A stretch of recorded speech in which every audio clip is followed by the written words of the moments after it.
इन दिनों महाकुंभ मेले का उत्साह हर किसी को भारत के पवित्र शहरों की ओर आकर्षित कर रहा है। कुंभ मेला विश्व का सबसे बड़ा धार्मिक समागम है। हर 12 साल में भारत के 4 पवित्र शहर हरिद्वार, प्रयागराज, उज्जैन और नासिक में आयोजित होने वाला यह मेला लाखों करोड़ों श्रद्धालुओं को अपनी ओर आकर्षित करता है। लेकिन क्या आप जानते हैं कि इस मेले के पीछे की पौराणिक कथा क्या है? कुंभ मेले की शुरुआत कब और कैसे हुई और क्या है इसका महत्व? अगर नहीं तो चलिए जानते हैं महाकुंभ का पूरा इतिहास। कुंभ संस्कृत का शब्द है जिसका हिंदी में अर्थ कलश होता है। कुंभ मेले की उत्पत्ति समुद्र मंथन की कथा से जुड़ी है। समुद्र मंथन के बारे में शिव पुराण, मत्स्य पुराण, पद्म पुराण, भविष्य पुराण समेत लगभग सभी पुराणों में जिक्र किया गया है। मान्यता के अनुसार समुद्र मंथन के दौरान जब अमृत कलश बाहर आया तब देवताओं और राक्षसों के बीच अमृत कलश को लेकर संघर्ष और तनातनी बढ़ गई। जब संघर्ष अधिक बढ़ गया तब इंद्रदेव के पुत्र जयंत को यह कलश सौंप दिया गया। जयंत कौवे का रूप धारण कर राक्षसों से अमृत कलश को छीनकर उड़ चले। कलश की रक्षा के लिए शनिदेव, सूर्यदेव, गुरु बृहस्पति और चंद्रदेव भी साथ में थे। चंद्रदेव को कलश की रक्षा का भार, सूर्यदेव को कलश को टूटने से बचाना, शनिदेव को जयंत की निगरानी रखना और गुरु बृहस्पति को राक्षसों को रोकने का भार सौंपा गया था। जब वह अमृत कलश को लेकर भाग रहे थे तब अमृत की कुछ बूंदें 12 जगह पर गिरी, जिनमें 8 स्वर्ग में और 4 धरती पर थी। धरती पर जहाँ जहाँ अमृत की बूंदें गिरी वहाँ वहाँ कुंभ मेला का आयोजन किया जाता है। अमृत कलश के लिए देवताओं और राक्षसों के बीच 12 दिनों तक युद्ध चला, जो मनुष्यों के 12 साल के बराबर होता था। इसी कारण हर 12 साल बाद पूर्ण कुंभ लगता है, जबकि अर्ध कुंभ उसी स्थान पर 6 साल बाद लगता है।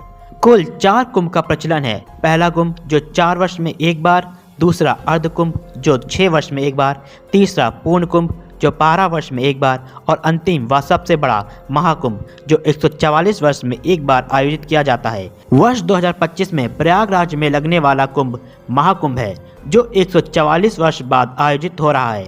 अंतिम महाकुंभ वर्ष 1881 में आयोजित हुआ था और अगला महाकुंभ वर्ष 2169 में आयोजित होगा। पूर्ण कुंभ और महाकुंभ सिर्फ प्रयागराज में ही आयोजित होते हैं। कुंभ का आयोजन स्थान ज्योतिष गणनाओं के आधार पर तय किया जाता है। इसमें ग्रहों का विशेष स्थान होता है। जब बृहस्पति कुंभ राशि में हो और सूर्य मेष राशि में गोचर कर रहे होते हैं तब हरिद्वार में कुंभ लगता है। वहीं जब सूर्य मकर राशि में और गुरु वृष राशि में होते हैं तब प्रयागराज में कुंभ लगता है।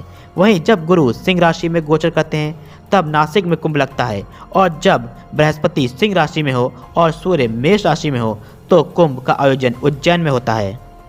कुंभ मेला कितना प्राचीन है इसके बारे में कुछ स्पष्ट नहीं है। हालांकि कुछ ग्रंथों में उल्लेख मिलता है कि सतयुग से ही इस मेले का आयोजन किया जा रहा है। भारत के सबसे प्रसिद्ध महाकाव्य रामायण और महाभारत में भी महाकुंभ का उल्लेख किया गया है। रामायण में किष्किंधा कांड और अयोध्या कांड में कुंभ का वर्णन आता है। रामायण में उल्लेख है कि जब भगवान राम, माता सीता और लक्ष्मण जी के साथ भारद्वाज ऋषि के आश्रम में आते हैं तब भारद्वाज ऋषि उन्हें उज्जैन में कुंभ जाने की सलाह देते हैं। वहीं अयोध्या कांड में राज्याभिषेक की तैयारी के दौरान भगवान राम और माता सीता वनवास से आए भटकते हुए शिष्यों से मिले थे जो वहां कुंभ मेले के लिए आए हुए थे।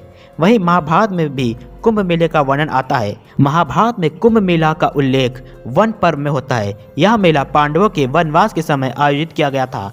वहीं एक जगह यह उल्लेख तब आता है जब भगवान श्री कृष्ण ने अर्जुन को कुंभ मेले में भगवान शिव के धनुष को तोड़ने के लिए भेजा था।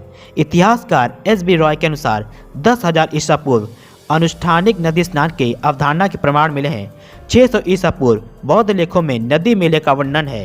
सम्राट चंद्रगुप्त के दरबार में यूनानी दूत ने एक ऐसे मेले का जिक्र किया है। इतिहासकार राय मानते हैं कि 300 ईस्वी में कुंभ मेले का वर्तमान स्वरूप मिला था। 57 ईसा पूर्व जब सम्राट विक्रमादित्य ने शकों से युद्ध के लिए सेना तैयार की थी तब उस सेना को इसी महाकुंभ में छिपाया गया था। चीनी यात्री हेन सांग ने भी कुंभ मेले का जिक्र किया है। इन सभी बातों से यह सिद्ध हो जाता है कि महाकुंभ अत्यंत प्राचीन काल से चला आ रहा है। महाकुंभ को भव्य बनाने का श्रेय आदि गुरु शंकराचार्य को जाता है।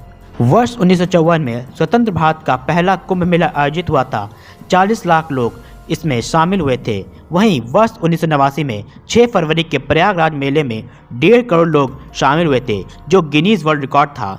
वर्ष 2013 प्रयागराज में 14 जनवरी से 10 मार्च तक 55 दिन का कुंभ मेला आयोजित हुआ 5 वर्ग किलोमीटर के क्षेत्र में 8 करोड़ लोगों का उपस्थित होना विश्व की सबसे अद्भुत घटना बनी थी।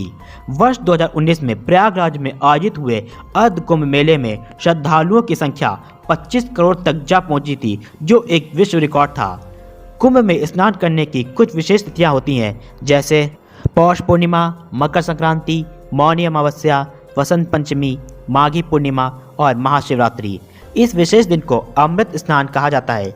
अमृत स्नान के दिन पहले साधु संतों और फिर आम जन डुबकी लगाते हैं। मान्यता है कि महाकुंभ में स्नान से सभी प्रकार के कष्ट दूर होते हैं और पापों से मुक्ति मिलती है। तो ये था महाकुंभ का पूरा इतिहास। अगर आपको हमारी आज की वीडियो पसंद आई तो इसे लाइक और शेयर जरूर करें। साथ ही अपनी राय कमेंट में जरूर लिखें और हमारे चैनल को सब्सक्राइब करना ना भूलें। जल्द मिलेंगे किसी नई वीडियो के साथ, तब तक के लिए जय हिंद।